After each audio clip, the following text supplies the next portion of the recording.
Rapokuya yembosu tell ni sorry why. Mate asempa mama na say na de koso sa ye beti wachire ho. Ya me be ye. Wo sha daily graphic da wakata yenim ha ya. Wo de atwa se Kwame Nkrumah Mausoleum expansion project no na say o ma hyase ya ayosa 9 months na wo de hwenim so mo de be ye wie. Na eno achi no ye se Ghana nkoa ene eye omanya ebetwere wasi 2022 na mayehwe emu asem na nkasasa se enwomasuam de ye na ho asem hia me pa e wo kratafa to so miensa asem no nyina nie ye se Ghana a school for nkoa ena aka wo mo ebetwere West African Senior High School Certificate Examination no aye wasi ya eno no eye August 1 e de kosi September 27th ena enso hwe ne tro no ebe hyase na wie ni nyina no ene se 4 member countries are maya hodro enaya e wo abibiman mu hanom no na say fan say abibima 12 from ha say no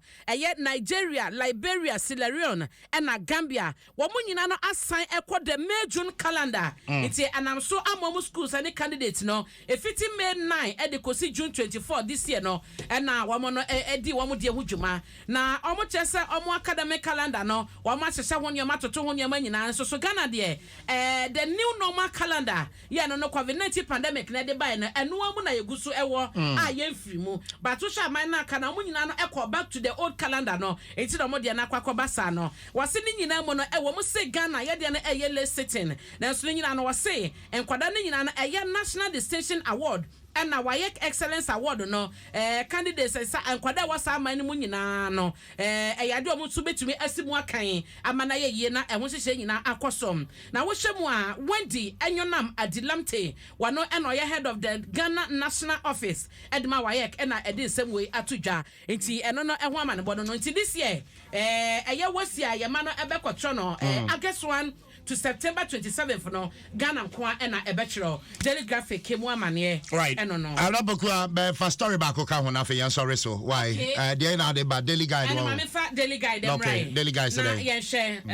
okay yate na omo chese MPP to upgrade communication 21 million euros in there so I mean interchange you know and so da ha say na o de ma menka MPP party no communication ho asem MPP ya ban a anasa monyokom na e wotumi ene na ene no mo kire say wo mo toto enema ama wo mo emabun ni communication members a e wo party nim no ayadwuma yie na atumi abo ma party ni nyuma wodie no o mabɔ ho dawro e de ache Ghana man na eno no wo hwa ma emfoni da ha Justice Frimpong Kodua JFK and on the MPP national chairman Severa Yesu team and wo mo ebon kobo no wo de ensem we atuja no na wo hwemu a party no ankasa gitum I said wo mo communication are very weak into the new executives no